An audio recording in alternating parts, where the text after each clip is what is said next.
it's the last of a stretch of, I think, 10 out of 13 at home before you go on the road for quite a few games. How important is it just to take advantage of home ice? I know there's a couple of games here at home recently where you felt you let it get away. Just how important is it going to be this game just to go on the road on a high? Yeah, big. We want to take care of home ice. We haven't really done that lately, and like you said, we're going to be away for a while. So tonight's big for us against divisional opponent. So you got to take care of home ice and then give something back to our fans as well. What are some of the adjustments you're looking to make on the power play? I think it's always tough. I think for us right now, we just got to start shooting the puck, start with the simple stuff, and then kind of let the plays come to us. I think we have a lot of skill and we have a lot of hockey and we're good players. We're going to score goals, but I think right now for us, it's probably going back to the basics, start shooting the puck, start doing the easy things first. Yesterday, Todd said that the team is still somewhat searching for an identity. What would you say the identity of this team is right now? And do you agree that it's still something you're still kind of collectively looking for? Yeah, both yes and no. I think for sure. I think whatever our identity is, we haven't been playing up to it lately. I think for us, we're really a good hockey team when we play fast. We get after teams on the forecheck. We shoot a lot of pucks and retrieve it and create chances off of that. I think that's when we play our best hockey and create the most. So, for sure I agree. And it's about, we've been doing it for periods during this year, and it's about finally getting back to that. Thanks, Ray. Todd, a few guys didn't skate today. Besides Appleton, is everybody available? Everybody should be available for the game tonight, yeah. Okay. It was optional today. So. Yeah. And Gibbs or Talbot looked like starting in that? No, Gibson's starting tonight. Gibson, okay. And any further update on Appleton and how long he might be out? He's got a lower body injury. He's probably going to be a week to 10 days. Right now is what we think.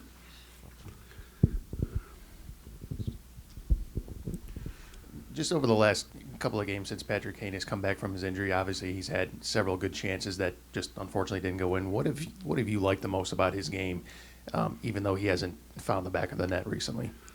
Well, I think exactly that, the chances.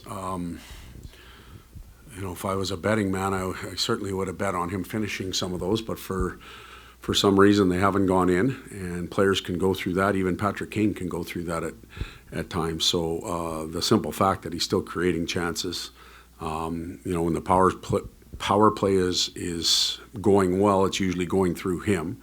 And we've had some segments of really good power play time, and then others that aren't real good. But the offense, that's what he's here for. He gets a little bit of leeway defensively, but he's still providing it. It had two unrelated subjects. First is Mo Seider. His underlying numbers have really improved. How do you measure him internally, and where do you think he's made a leap this year? Well, we can look at analytics and look at numbers, which we do, and you obviously as well. His numbers have improved in that area, but his overall presence on the ice, both offensively and defensively, I think he's taking strides. His I guess if you want to call it messes or mistakes are being minimized. He has some very tough competition that he faces on a nightly basis, not just every second game, but every night for a good 25, 27 minutes, and he handles that well. And I really think he's a diesel engine. He just never turns off, and he just keeps going. His stamina is remarkable, in my opinion. And sorry for the curveball, but Joe Pavelski is going to U.S. Hockey Hall of Fame. Obviously, you coached him for many years. Yeah. So how did he make himself the player that he became, and what do you think his legacy is? Whoa.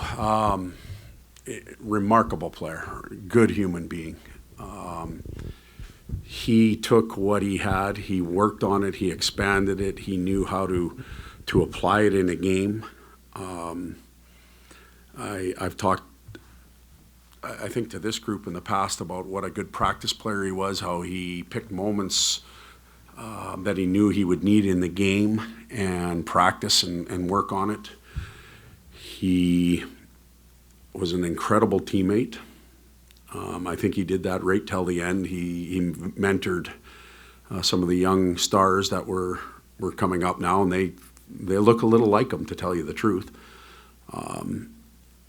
So and when you watch him, I've been lucky enough to golf with him or be around him some other sports. His approach is so calculated in everything. He knows who he is in every sport, golf as well. And he's calculated, he thinks things through, and he finds ways to get the most out of himself. Very deserving. He should be in that hall, and maybe someday talked about the other one. I wasn't going to ask about this, but no, I will, just because Nick brought up Pavelski. How did you keep up with him in golf? I know he's pretty close to scratch. Yeah, well, so, how well did that go for you? It would have been an honor to carry his clubs, let's put it that way. Follow up on Nick's other question. When it comes to Mo, and then for Lucas as well, we're about 27, 28 games in, made a big deal about making them the alternate captains. What have you kind of seen about their leadership, their stepping into that role, just kind of from that perspective, the growth there? Yeah, we didn't make a big deal out of it. We sat back and we looked at where we were at as a club right now and where we would be in the future. We feel that we have real good supporting people to help them evolve in those positions. And, I think they've done a good job. The very first thing you have to do is lead by example. You have to be a difference maker on the ice. You have to at least be playing to your abilities before you can go, I don't know if it's called flexing your muscles, but, sticking your chest out in the locker room. And they've been able to do that for the most part. And there's been times where they've needed some help and some guidance. There's been other times where they've been really proactive and like their skill set when they put their equipment on. They're still working on that part of it, but they've done a good job. And then last one for you. When you look over at Boston, what kind of sticks about the prep for them tonight and everything? Well, I don't think we're going to get anything different. I think I called it a swampy type game in Boston where the sticks are heavy, the pucks are bouncing around, there's tight checking. Both teams checked real tight. For us, we'd hope to get a better result out of our special teams. Power play, penalty kill, shootout. We won the 6-on-5. That was the only part of it that went our way. So hopefully we can change that, but I don't think the game is going to change at all. Hey, Todd, going back to like Kane and then Pavelski, Thornton, McDavid, those type of guys, when they're in a slump, do you broach them differently than you would a third or fourth liner or a rookie or something like that? Not necessarily. Those types of players, some of them are done already. Some are winning Hart trophies. Some have won Hart trophies, knowing how to do it. And,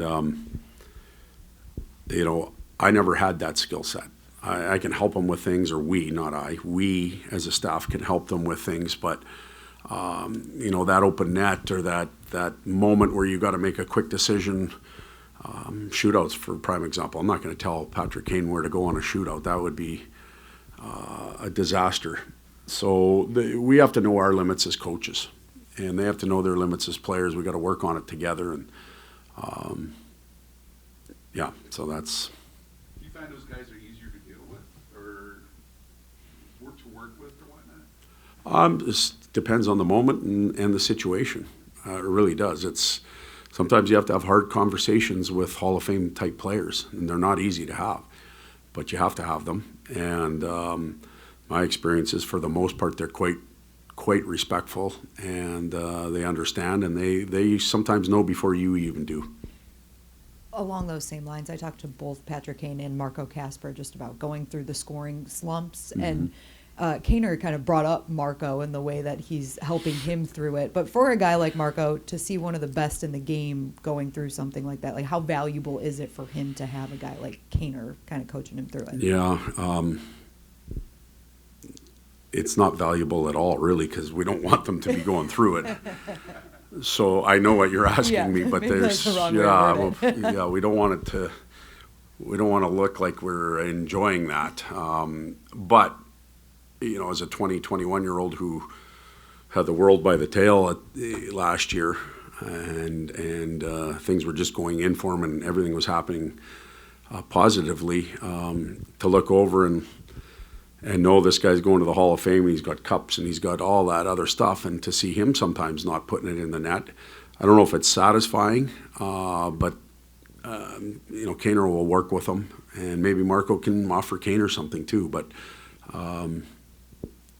we'd like to see both of them break through.